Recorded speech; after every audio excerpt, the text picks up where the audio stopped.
Welcome to the Texas Commercial Litigation Podcast with J. Robert Arnett II. Welcome to the Texas Commercial Litigation Podcast with J. Robert Arnett II, principal at Carter Arnett in Dallas.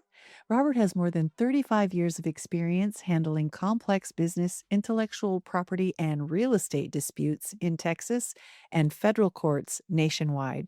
I'm Lisa Mosby, your host, and today we're discussing Texas business appeals and how preserving error and protecting the record at trial can shape the outcome long after the jury has spoken. Welcome, Robert. Thank you so much for joining me today. Thanks. Good to be here. You know, Robert, in complex commercial litigation, how early should appellate strategy factor into trial preparation? From the beginning, you need to bear in mind, as you analyze the case, what is the appellate? I mean, it is often the case in Texas state courts that if you're a defendant, you know you're not going to get summary judgment from the trial judge. But if it's an issue that, is, an issue of law, you may know that you've got a really good chance of getting the case reversed and rendered by the Court of Appeals. So, that may influence how it is that you approach the case. I guess, other things are, understanding your trial judge's practices and I mean, some judges are fairly easy in terms of admitting evidence, because a lot of evidentiary rulings are all reviewed under an abuse of discretion standard. So the appellate court is going to give the trial judge some leeway. And in addition, on appeal, the question is going to be, or a question, assume something was wrongfully admitted. The question is going to be, was it harmful error? Was it something that probably caused the rendition of an improper judgment? Because if the appellant can't show that, then even if the evidentiary ruling was wrong, they're still not going to get any relief from the appellate court. So it's something you need to think about from the very outset. That makes sense, especially the way that you explained it. Thank you. When litigating a business dispute in Texas state court, what does preserving error actually require in practical terms? Well, it depends. So, for example, there are typically in jury trials motions in limine filed. In other words, a motion asking for the court to order before the trial ever starts that certain evidence can't be raised in front of the jury, at least presumptively, and that if you think that the door has been opened or it's something that you really need to get into, you have to approach and ask the judge to allow you to introduce that evidence or get it into the record, because simply having something be the subject of a motion in limine does not preserve the error for excluding that evidence. You have to actually bring it up during the trial, usually outside the presence of the jury, and get a ruling excluding the evidence. Hopefully you can get the judge to change his or her mind and get the evidence in. But just having something excluded on a motion in limine doesn't preserve the error. And the other thing you need to be cognizant of is that you may very well need to take a bill with the trial court. In other words, outside the presence of the jury, present the evidence that you wanted to present that has been excluded, because otherwise, it may not be there for the appellate court to be able to make a decision on. If it's excluding a witness, for example, you're going to have to make a proffer about what that witness's testimony would have been. Those are some of the considerations that you need to take into account.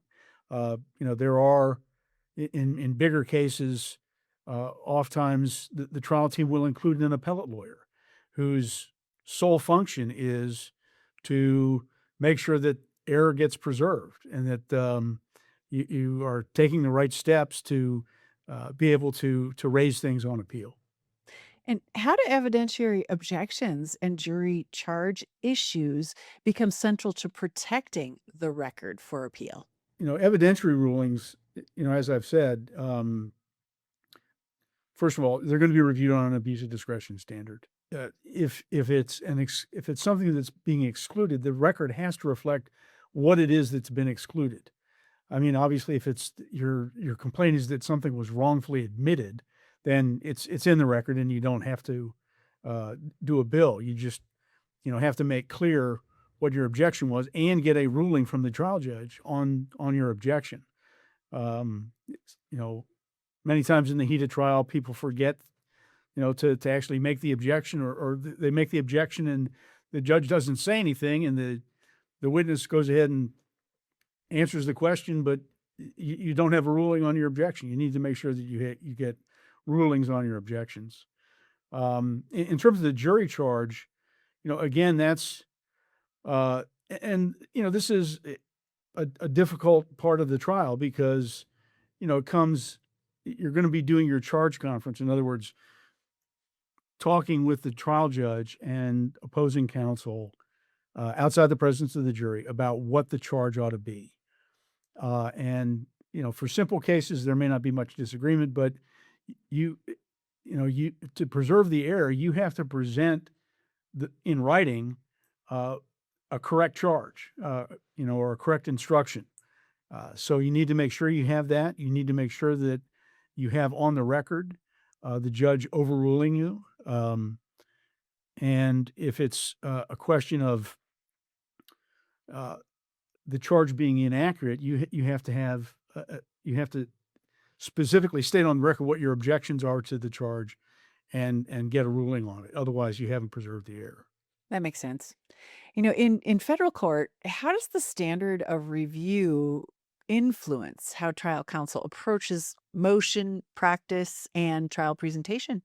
That's a broad question. There's a lot of subparts to that. I think the standard of review, as I've said previously, standard review for evidentiary rulings is the same in state court and federal court. It's an abuse of discretion standard. I guess sort of caveat to that is, certainly the Texas Supreme Court and I think some of the federal courts have taken kind of a harder look at expert opinion testimony.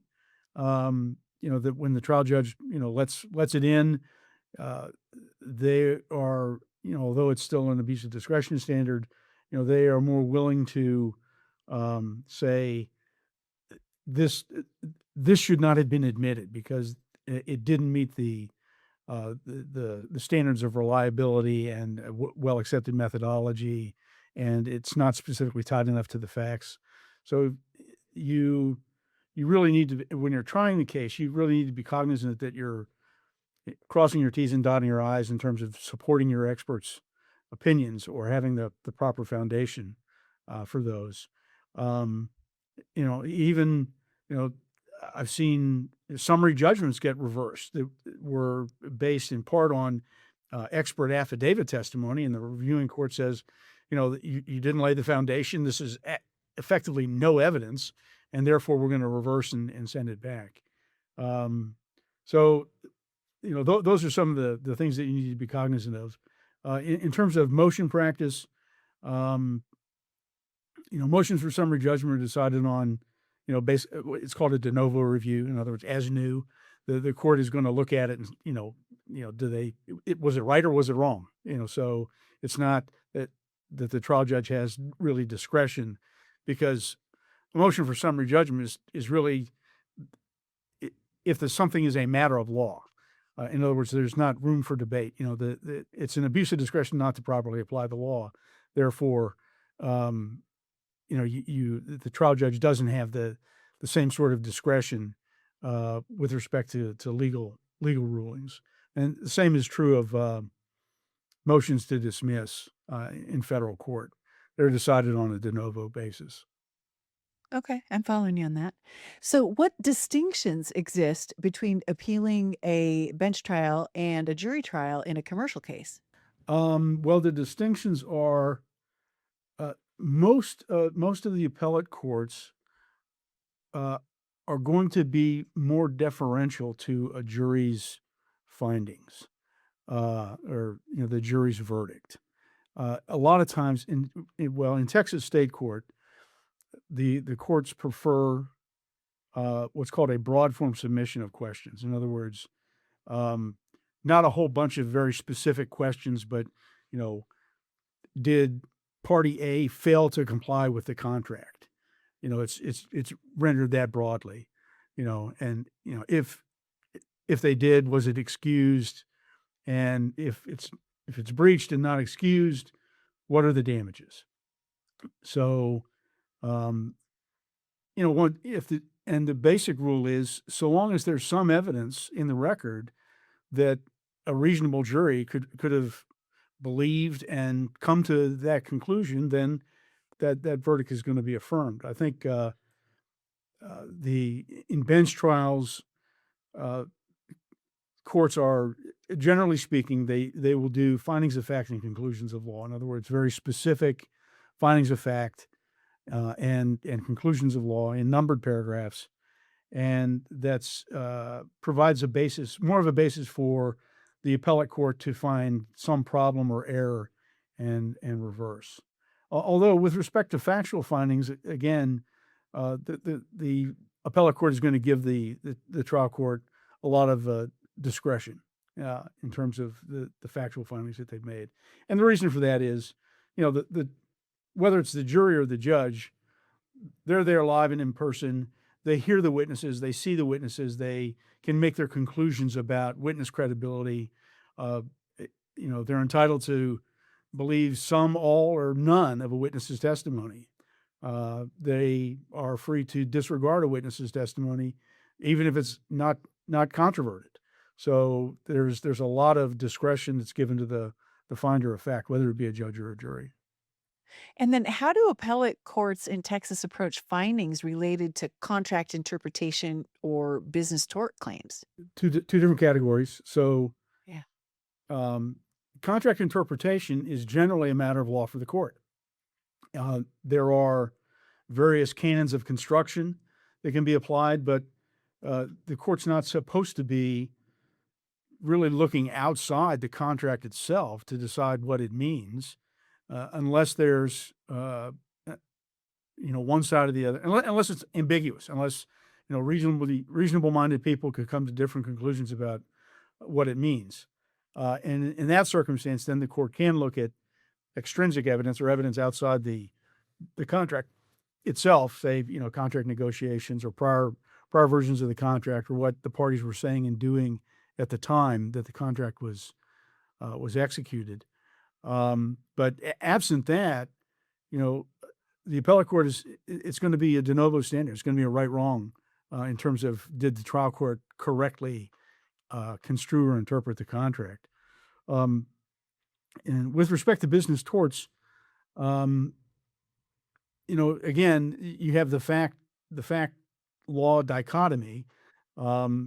The trial court is going to be given a fair amount of discretion in terms of finding facts relating to business torts, but in terms of the legal principles, the appellate court is going to take a harder look at that. That's going to be, again, de novo or a right-wrong standard.